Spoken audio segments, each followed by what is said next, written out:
नमस्कार, मैं रविश कुमार। बंगाल में अम्फन तूफान से कितनी तबाही हुई है, इसकी वास्तविक तस्वीरें या आकलन दुनिया के सामने नहीं आ सका है।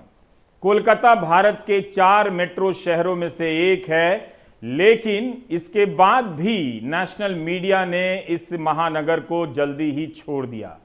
टेलीग्राफ में अनिता जोशुआ ने एक सवाल उठाया है कि नेशनल मीडिया से कहीं ज्यादा अम्फन तूफान के बारे में इंटरनेशनल मीडिया में कवरेज हो रहा है, लेकिन बंगाल को लेकर राष्ट्रीय मीडिया और राष्ट्रीय राजनीति इस बार भी उपेक्षा की नीति पर चल रही है। कोलकाता में अगर आप जाएं, लोगों से पूछें तो सबकी जुबान पर यहां वहां गिरे हुए पेड़ों की कहानी है। हर पेड़ की अपनी एक कहानी है, उनकी एक पहचान है। एक ऐसे मुल्क में जो हर साल जलवायु परिवर्तन की आग में झोंक दिया जाता है, तबाही झेलता है, उस मुल्क में एक नहीं कई हजार अनगिनत पेड़ों का गिर जाना सामान्य खबर नहीं होनी चाहिए थी।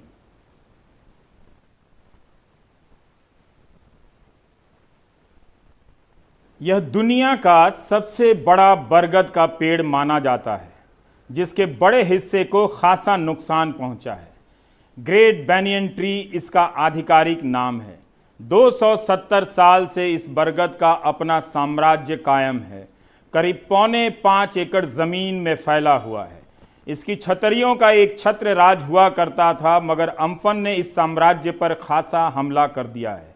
इस बरगद ने कई तूफान झेले, 1864, 1867 के भी, आइला भी झेला और फोनी भी। थोड़ा बहुत नुकसान होता रहा, लेकिन बरगद खड़ा रहा। इस बार ज्यादा हुआ। 1787 में यह गार्डन बनाया गया था। अब इसका नाम आचार्य Jagdish Chandra Bose Indian botanic garden है, लेकिन जाना जाता है कोलकाता बोटेनिक गार्डन के नाम से। यह भारत का सबसे पुराना बोटेनिकल गार्डन है। मुझे इसकी जानकारी टेलीग्राफ के रिपोर्टर अनुसुईया बासु की रिपोर्ट से मिली। हमारी सहयोगी वृंदा ने इस संस्थान के वैज्ञानिक डॉक्टर बसंत सिंह और निदेशक डॉक्टर कनक दास से बात की। उन्होंने बताया कि गार्डन का इलाका काफी बड़ा है। पूरे इलाके का हाल अभी नहीं लिया जा सका है, लेकिन यहां 1000 से अधिक पेड़ों का नुकसान हुआ है।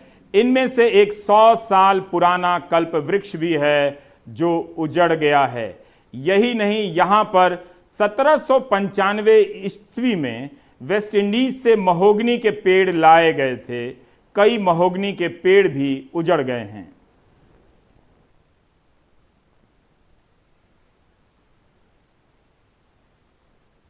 सोचिए, 270 साल पुराना एक बरगद का पेड़ गिर गया, 100 साल पुराना कल्प वृक्ष गिर गया, 1795 में वेस्ट इंडीज से लाए गए महोगनी के पेड़ उजड़ गए और कोई चर्चा नहीं।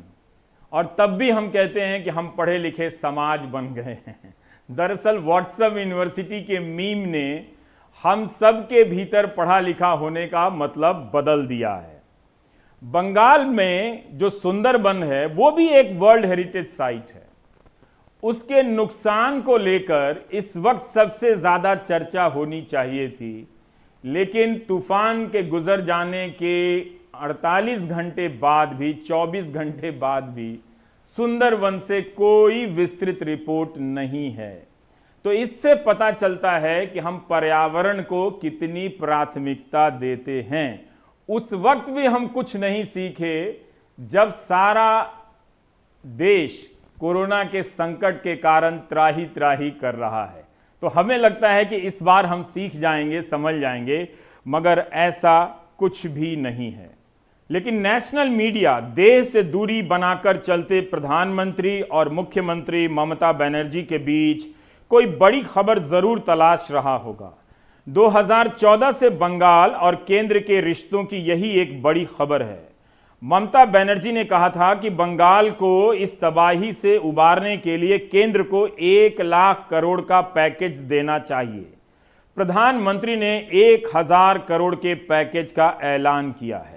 इस पैसे से बंगाल को उबरने में कितनी मदद मिलेगी, उसका हिसाब मीडिया चुनावी रिजल्ट के नफा नुकसान के अनुमान में लगा रहा होगा, लेकिन बासंती इलाके की इन तस्वीरों को जिसे आप देख रहे हैं, देखते चलिए।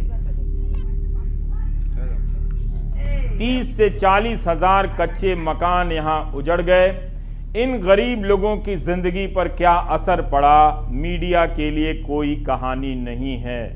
कहानी तो उनके दफ्तरों के पीछे से गुजरते हजारों लाखों मजदूरों की भी नहीं है। इन घरों को बनाने में बरसों लग जाएंगे। पूर्वी मेदिनीपुर में बताया जा रहा है कि लाखों की संख्या में कच्चे घर उजड़े हैं। इस तूफान में 85 लोग मारे गए हैं।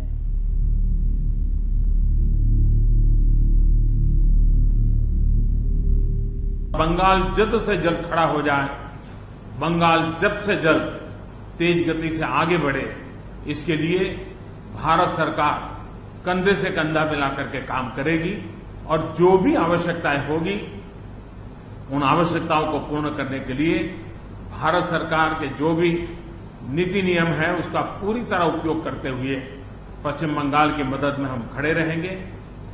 अभी तत्काल जो इस संकट की घड़ी में राज्य सरकार को कठिनाई न हो, इसके लिए एक एडवांस असिस्टेंस के रूप में 1000 करोड़ रुपया भारत सरकार की तरफ से व्यवस्था की जाएगी। Because it will take some time to assess the full details, but more than 1 lakh core has been destroyed, and we have to help the people.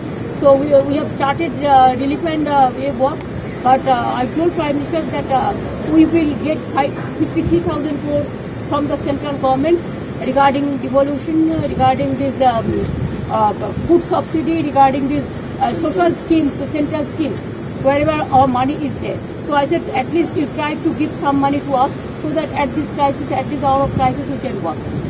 तो अब लगता नहीं कि नेशनल मीडिया में बंगाल के तूफान और उसके बाद के असर और आम जिंदगियों के संघर्ष की कहानी विस्तार से कभी सामने आ जाएगी। दरअसल अब हम इन सब के बगैर ही मीडिया को मीडिया मानने लगे हैं और उससे संतुष्ट होने लगे हैं। तब हंगामा करते हैं, मीडिया को ढूंढते हैं जब घर में पानी नहीं आता, मोहल्ले में पानी नहीं आता, तब मीडिया को मीडिया होने की याद दिलाने के लिए निकलते हैं। एक दूसरी दुखद खबर है पाकिस्तान से। पाकिस्तान इंटरनेशनल एयरलाइंस का एक विमान A320 जो लाहौर से कराची के लिए उड़ा था, मगर लैंड करने के ठीक पहले एक रिहायशी इलाके में क्षतिग्रस्त हो गया। इस विमान में 100 से अधिक लोग सवार थे। 8303 approach. जी sir. Appears to be turning left. We'll proceeding that sir. We have lost engines. Confirm you are carrying out belly landing. Runway available to land at 25. Sir, Mayday, Pakistan 8303. Pakistan 8303, Roger sir. Both runways available to land. ये विमान जैसे ही Karachi airport को approach कर रहा था, उस समय इसमें एक तकनीकी खराबी आई। इसके बाद पायलट ने ATC से बात की और तकनीकी खराबी की सूचना दी। जो बातचीत हुई उसके मुताबिक पायलट ने ATC से कहा कि दोनों इंजन खराब हो गए हैं। ATC की तरफ से कहा गया कि 2 रनवे खुले हैं और किसी पर भी लैंड कर सकते हैं, लेकिन इसके बाद विमान से संपर्क टूट गया और फिर ज़मीन पर चीख पुकार मच गई। रिहायशी इलाके पर जहां ये विमान गिरा, करीब 7 घर उसकी चपेट में आए और हर घर में दर्जनों लोग रहते थे। इससे जान माल के नुकसान की बात जो है वो कई गुना बढ़ गई। मौके पर वहां रेस्क्यू टीम के लोग पहुंचे, पाकिस्तान आर्मी के लोग पहुंचे, रेंजर्स पहुंचे और स्थानीय पुलिस पहुंची। खुशकिस्मत रहे कुछ मुसाफिर उसमें ज़िंदा बचे हैं जिनका अस्पताल में इलाज चल रहा है। इसी में एक बैंक ऑफ पंजाब के जो चेयरमैन हैं वो भी हैं। इसी तरह कुछ और मुसाफिरों के जिंदा बचने की खबर है जिनका इलाज चल रहा है, लेकिन ज़्यादातर मुसाफिरों के मारे जाने की खबर है और जो ज़मीन पर लोग थे, जो घरों में लोग थे, उनके भी बड़ी तादाद में इसकी जद में आने की खबर आ रही है। ये विमान 15 साल पुराना बताया जा रहा है और क्योंकि लॉकडाउन की वजह से पाकिस्तान में हवाई उड़ान बंद थी, पिछले ही हफ्ते वहाँ से उड़ान शुरू हुई है और इसके बाद ये बड़ा हादसा हो गया है। इस हादसे के बाद जांच के आदेश दे दिए गए हैं। अब आते हैं महाराष्ट्र की तरफ। क्या महाराष्ट्र किसी खतरनाक या गंभीर स्थिति की तरफ मुड़ चुका है? मैं अक्सर पुरानी संख्या लेता हूं क्योंकि पल पल इसमें बदलाव होते रहता है, लेकिन जो संख्या हमने ली है उसके अनुसार महाराष्ट्र में संक्रमित मरीजों की संख्या 41,652 है। ये संख्या 3 या 4 मई के पास पूरे भारत की थी। आज भारत में 1,18,000 से अधिक संक्रमित मरीजों की संख्या हो चुकी है। तेजी से बढ़ते जाना, शुरू से ही महाराष्ट्र की जो संख्या के मामले में बढ़त रही है उसमें कभी ठहराव नहीं आया। क्या गड़बड़ियां हो रही हैं महाराष्ट्र में और सरकार की क्या नाकामियां हैं? अकेले मुंबई में 25,500 से अधिक केस सामने आए हैं और मुंबई महानगर में 882 से अधिक लोगों की मौत हुई। 21 मई को मुंबई के धारावी में केंद्रीय सशस्त्र पुलिस बल CAPA को मार्च के लिए उतारना पड़ा। उसके पहले नागपाड़ा पायधुनी में मार्च हुआ। इस फ्लैग मार्च का मकसद यह भी हो सकता है कि तालाबंदी का पालन कराया जा सके। ज़रूरत पड़ी तो घर में क्वारंटीन के लिए भेजे गए लोगों पर नज़र रखने में भी इसका इस्तेमाल हो। अकेले धारावी में 1425 मामले सामने आए हैं। मुंबई की पुलिस लगातार काम करते करते थकान का शिकार हो चली है। मुंबई पुलिस के 1600 से अधिक अफसर और कर्मचारी संक्रमित हुए हैं। 16 पुलिसकर्मियों की मौत हो चुकी है। पिछले 24 घंटे में 278 पुलिसकर्मी संक्रमित हो चुके हैं। यह वक्त मुंबई पुलिस के लिए चुनौतियों भरा है। मुमकिन है पुलिस की मदद के लिए इन कंपनियों को उतारा गया हो। दूसरी तरफ बढ़ती हुई संख्या के मद्देनजर सरकार ने अपनी रणनीति बदली है। क्वारंटीन सेंटर को अब अस्पताल में बदला जा रहा है और नए अस्पताल बनाए जा रहे हैं। हाल ही में Mumbai metropolitan regional development authority ने बांद्रा कुर्ला में 1000 बिस्तरों का एक अस्पताल बनाया है, जहां गंभीर मरीजों और कम गंभीर मरीजों का इलाज हो सकेगा। यही नहीं, एग्जीबिशन ग्राउंड पर 1000 बिस्तरों का एक और अस्पताल बन रहा है। Mahim nature park, Nesco ground, race course, Wellington club पर भी नए अस्पताल बनाने का काम चल रहा है। BMC ने अपने 3 अस्पतालों के प्रशासन को प्रभावी बनाने के लिए IAS अफसरों को तैनात कर दिया है। तो आप सोच सकते हैं कि मुंबई की ये तैयारी बता रही है कि आने वाले समय में हालात अच्छे नहीं हो सकते हैं। 25,500 से अधिक संख्या तो अभी है और इसमें लगातार वृद्धि होती जा रही है। शायद इन्हीं आशंकाओं का डर रहा होगा कि BMC ने प्राइवेट अस्पतालों के 80% बिस्तर अपने जिम्मे ले लिए हैं और उनके इलाज के लिए रेट फिक्स कर दिया है। ICU का रेट जो है वो हर दिन 9,000 रुपये है। अभिषेक शर्मा आगे बता रहे हैं। तो मुंबई को नंबर के हिसाब से समझने की कोशिश करते हैं कि किस तरीके से पहले क्या हालात थे और अब क्या हालात हैं। तो जब कोरोना नहीं फैला था तो मुंबई में तकरीबन 30,000 बेड थे, जिसमें आप गैर सरकारी सरकारी जितनी भी अस्पताल हैं उन सब के जो बिस्तर की संख्या है वो 30,000 थी। जो कोरोना आया तो उसके बाद ये घटकर 22,000 हो गई, यानी कि 8,000 बेड हमारे पास से कम हो गए। ये जो 8,000 बेड कम क्यों हुए? क्योंकि बहुत सारे लोगों ने काम करना बंद कर दिया, बहुत सारे अस्पतालों ने काम करना कम कर दिया, लोग कम हो गए, अस्पतालों का स्टाफ कम हो गया। और अगर ICU बेड को लेकर देखें तो ICU बेड जब पेंडेमिक यानी कि कोरोना नहीं था तब हमारे पास 1300 थे, और जैसे ही कोरोना का आगाज़ शुरू हुआ, हमला शुरू हुआ, तो ये घटकर 700 रह गए, क्योंकि बहुत सारे बेड जो थे वो इस वजह से कम होते चले गए क्योंकि वहाँ पर भी दिक्कत स्टाफ की थी, या डॉक्टर्स नहीं आ पा रहे थे, या अस्पतालों के पास बहुत सारी चीज़ों की कमी हो गई।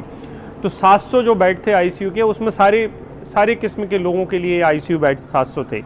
इसमें से 500 ICU के जो बेड थे वो कोरोना के लिए रख लिए गए, यानी कि सिर्फ 200 बेड बाकी की बीमारियों के लिए बचाए गए। ये पूरे मैं शहर का हाल बता रहा हूँ, मुंबई का। तो ये जो बचे हुए 700 या 500 नंबर हैं ये बेहद कम है और इसको बढ़ाने का फैसला लिया गया था, लेकिन शायद ये जो रेस है वो वक्त के साथ है। तो अब BMC का ऐसा दावा है कि वो ये जो 700 या 500 बेड हैं, 500 बेड जो कोरोना के लिए हैं ICU के, उनको बढ़ाकर 5,000 तक पहुंचाना चाहती है। और 5,000 तक वो कहाँ पे पहुंचाएगी? जुलाई तक।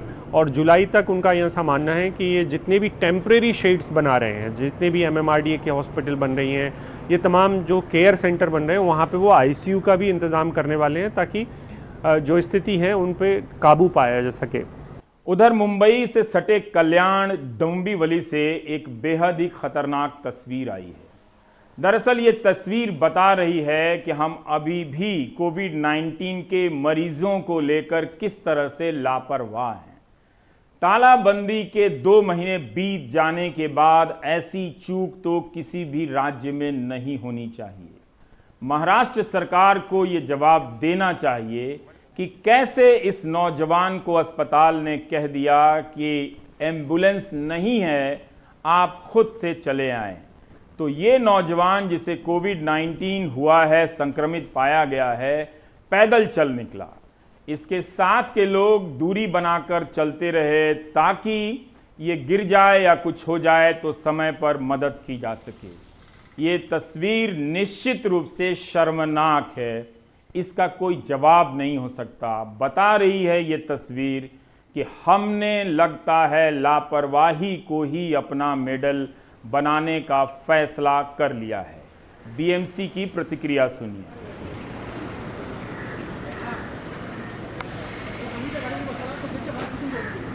नागरिक ने चलते हुए हॉस्पिटल में आने का वीडियो वायरल हुआ है और वो पॉजिटिव पेशेंट है और उनको एम्बुलेंस न मिलने के कारण वो घर से चल के आए, ऐसा वीडियो वायरल हुआ है।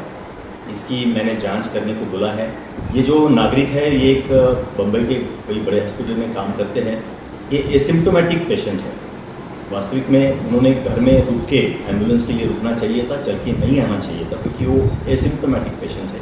यही नहीं, सिर्फ अस्पताल और बिस्तर की ही चिंता नहीं है मुंबई को, अब मुर्दा घरों की भी चिंता होने लगी है। इसलिए बीएमसी ने फैसला किया है कि सायन या दादर के शवदाह गृहों में कैबिनेट बनाए जाएंगे ताकि एक के ऊपर एक शवों को रखा जा सके। अगर अधिक संख्या में शव आने लगे तो हमारी तैयारियां ये चिंता में डालने वाली हैं। लेकिन इस बीच मुंबई में राजनीति शुरू हो गई है। मुंबई में भारतीय जनता पार्टी विपक्ष में है, तो उसने तय किया कि अपने कार्यकर्ता, उसके कार्यकर्ता छतों पर रहेंगे, गेट के बाहर आएंगे और सड़कों के किनारे सामाजिक दूरी, देह से दूरी बनाते हुए बैनर, पोस्टर लेकर विरोध कर जताएंगे कि महाराष्ट्र सरकार कोविड-19 से लड़ने में विफल रही है।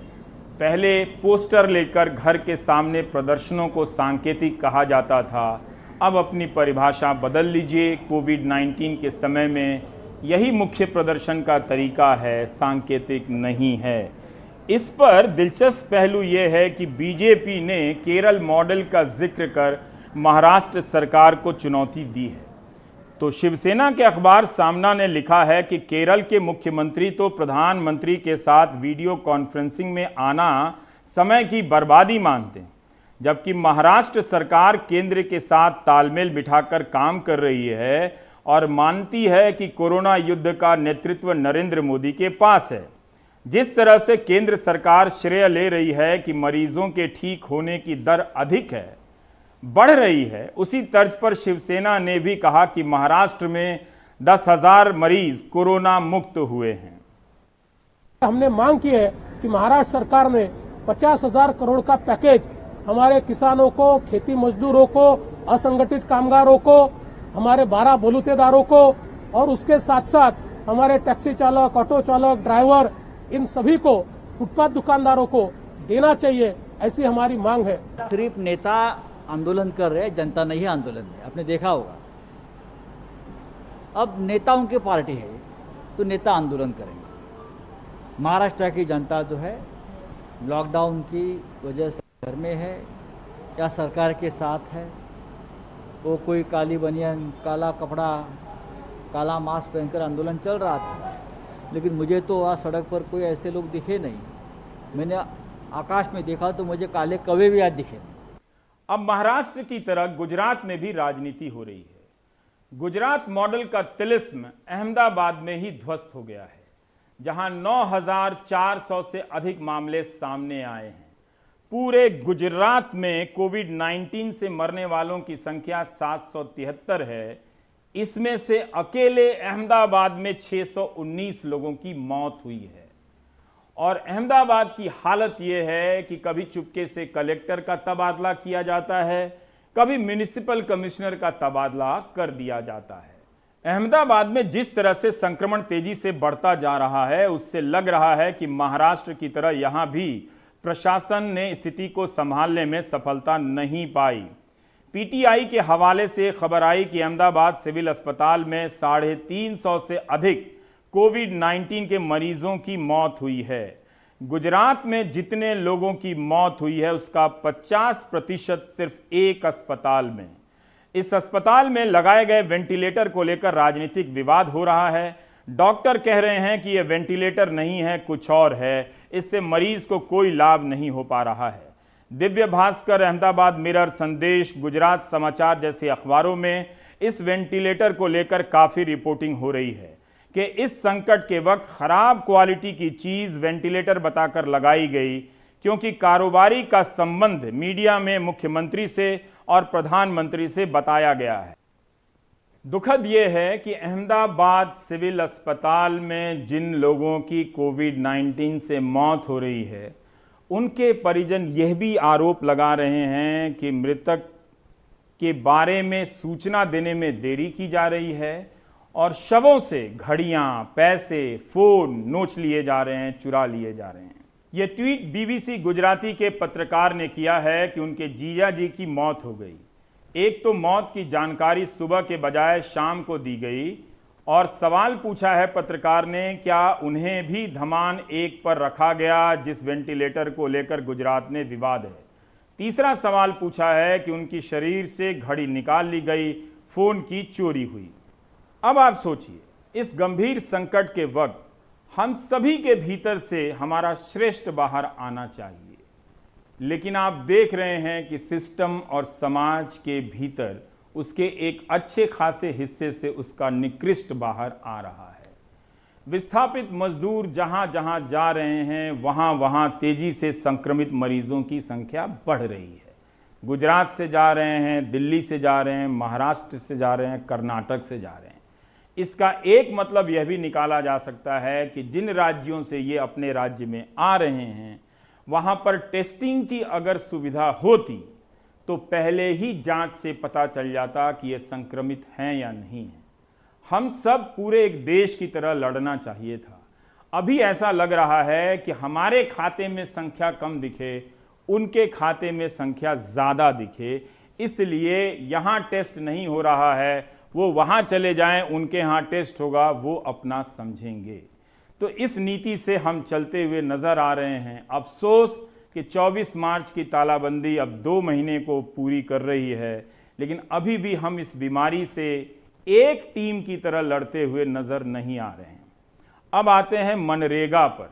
ज्यादातर लोगों के शहरों में काम छूट गए, उनके काम का तरीका, पेशा मनरेगा में जाते जाते सब बदल जाएगा।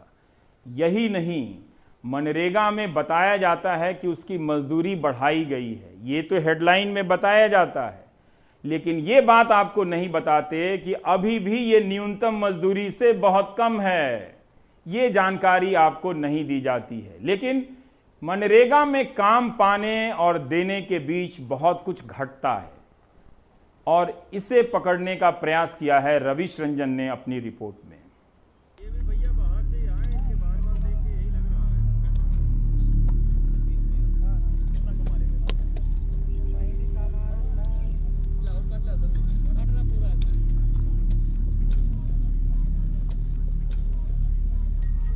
उत्तर प्रदेश के अंबेडकर नगर में कच्ची चेक रोड बनाने के लिए सैकड़ों मनरेगा मजदूर काम पर लगे हैं। 2 महीना पहले तक जयपाल पेंटर ठेकेदार के नाम से गांव में जाने जाते थे, लेकिन लॉकडाउन में गुड़गांव से लौटने के बाद अब मनरेगा मजदूर बन चुके हैं। पति पत्नी दोनों मनरेगा में काम करेंगे, तब जाकर महीने भर में 6,000 रुपए कमाएंगे। तो अब इसके काम से आपका खर्चा चल जाएगा? सर इससे थोड़ी चलेगा, बताओ 18-19 रुपये कमाते थे, उसमें कम पड़ जाता था। 6,000 रुपये से क्या होने वाला है। अच्छा हाँ। तो आपकी वाइफ भी काम कर रहे हैं? हाँ, दोनों लोग कर रहे हैं। बताइए, दोनों लोग काम कर रहे हैं तब ये 6-7 हज़ार रुपये कमाएंगे।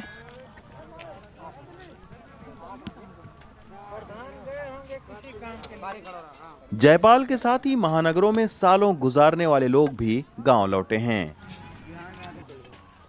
मनरेगा के तहत काम करने वालों की इस कतार में जयपुर से लौटे हैंडीक्राफ्ट कारीगर भी हैं और महानगरों में भीख मांगने वाले गरीब भी।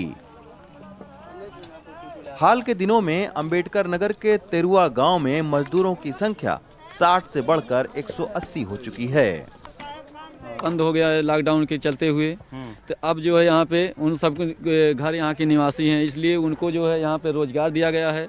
और जो नए रोजगार हैं जो इस समय यानी कार्ड धारक नहीं थे जॉब कार्ड के, और वो भी बढ़े हैं। मान के चलिए तादाद में यानी कि 70-80 के तादाद में जो है नए जॉब कार्ड बन गए हैं, और प्लस में अभी जो है यानी कि 70 दिया गया है। अकेले उत्तर प्रदेश के आजमगढ़ में बीते 2 महीनों में 70,000 श्रमिक लौटे हैं। इसी के चलते अब रोजी रोजगार के अलावा जमीन और परिवार संबंधी कई झगड़े भी बढ़ने के आसार हैं। आजमगढ़ में बाकायदा इस तरह का एक आदेश निकालकर ग्राम राजस्व समितियां बनाई गई हैं, ताकि रोजी रोटी के लिए पारिवारिक और जमीन के झगड़े न होने पाएं।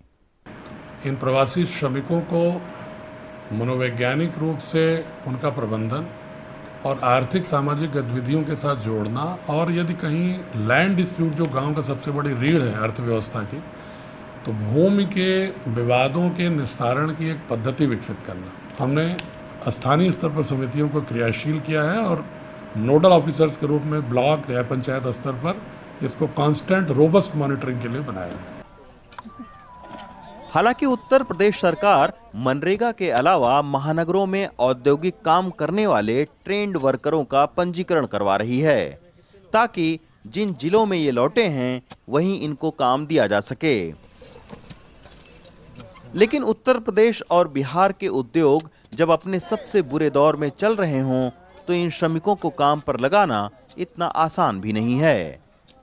तो ये आप देख सकते हैं कि अगर मनरेगा का काम न मिले तो तमाम सारे जो प्रवासी मजदूर हैं जो बाहर से लौट कर आए हैं, उनको गांव में खाने तक नहीं है, क्योंकि ज़्यादातर जो बाहर लोग काम करते हैं वो या तो भूमिहीन हैं या बहुत ही गरीब हैं। तो अब सारा जो दारोमदार है, पूरी जो गांव की अर्थव्यवस्था है, तमाम सारे जो बाहर के श्रमिक हैं, उनके पूरे घर का जो खर्चा है वो इसी मनरेगा के काम पर तय होगा। आजमगढ़ से सुधीश कुमार राम के साथ Ravish Ranjan Shukla, NDTV India. Break के बाद जब लौटेंगे तो चलेंगे जर्मनी। हमारा सवाल यही है कि शुरुआती दौर में जर्मनी ने अपने इंतज़ामों से काफ़ी तारीफ़ें बटोरी थी। क्या जर्मनी अब उस तारीफ के बाद आलोचना बटोरने लगा है, या जो उसने हासिल किया था अब उसकी पकड़ ढीली होती जा रही है? ब्रेक के बाद।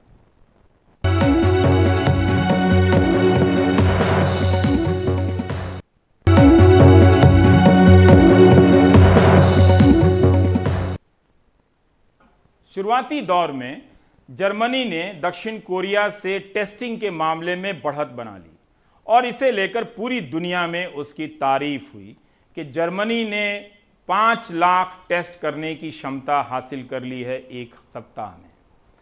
लेकिन क्या अब जर्मनी अपनी उस शुरुआती कामयाबी को गंवाने लगा है?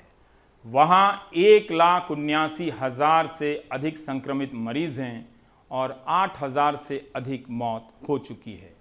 क्या इसी संख्या से हम जर्मनी को समझ सकते हैं या देखने का कोई और नजरिया भी है?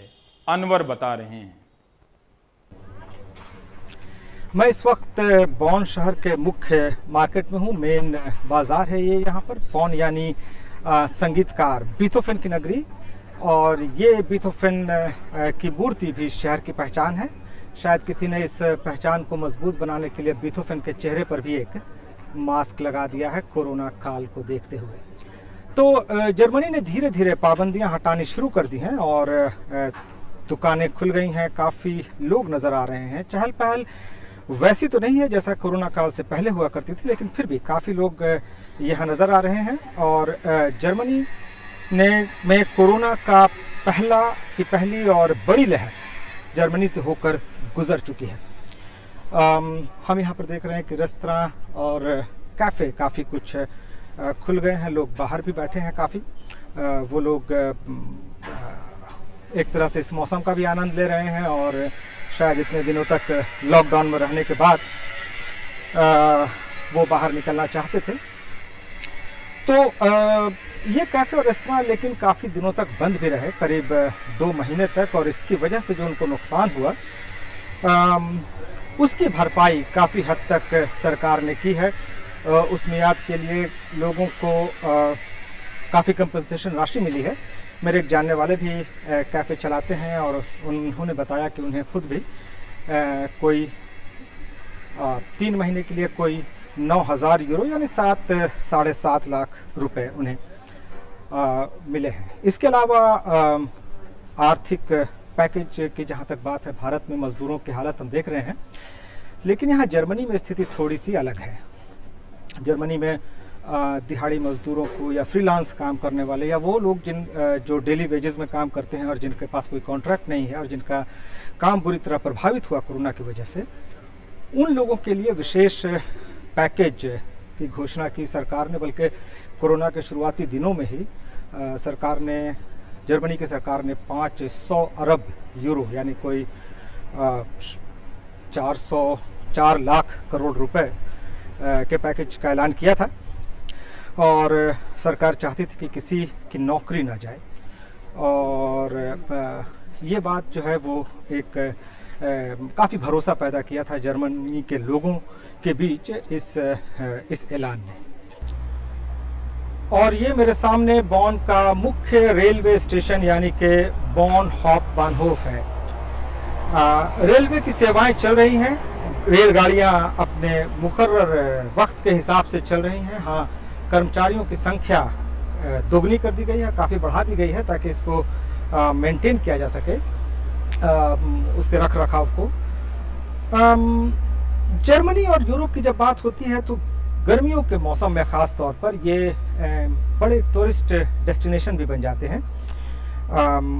काफ़ी लोग दुनिया भर के जगहों से, दुनिया भर के देशों से लोग जर्मनी और यूरोप में घूमने आते हैं और बॉन तो इस साल ख़ास तौर पर दुनिया के 10 टॉप टूरिस्ट डेस्टिनेशन में शामिल है। तो कोशिश ये है यहाँ के सरकारों की, यूरोप के अलग अलग देशों की, कि अगले कुछ हफ्तों में स्थिति कुछ ऐसी सामान्य अगर हो सके जिससे कि टूरिस्ट भी आना शुरू कर दें और उससे भी इकॉनमी की थोड़ी सी जो है वो पहिया जो रुका हुआ है वो चले। तो इस सिलसिले में भी, इस दिशा में भी कदम उठाए जा रहे हैं। मेन मार्केट में यहाँ काम चल रहा है, काफ़ी एक्सकवेटर्स लगे हुए हैं। तो हम इधर से चलते हैं। जर्मनी में लोगों को भी कहा गया है कि वो जून के आखिर से अपनी छुट्टियों के बारे में सोच सकते हैं। जाहिर सी बात है कि ये सारे जो कदम उठाए हैं जर्मनी ने, इस के पीछे आर्थिक मोर्चा बहुत बड़ी वजह है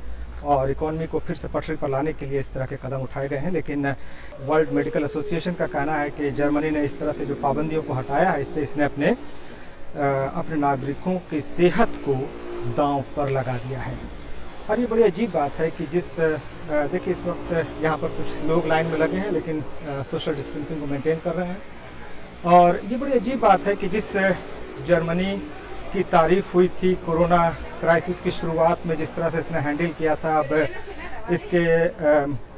अब जो इसने पाबंदियों को जिस तरह से शायद आनन फानन में हटाया है, उसकी वजह से इसकी काफ़ी आलोचना भी हो रही है और डर इस बात का है कि कहीं इससे मुसीबत ना खड़ी हो जाए।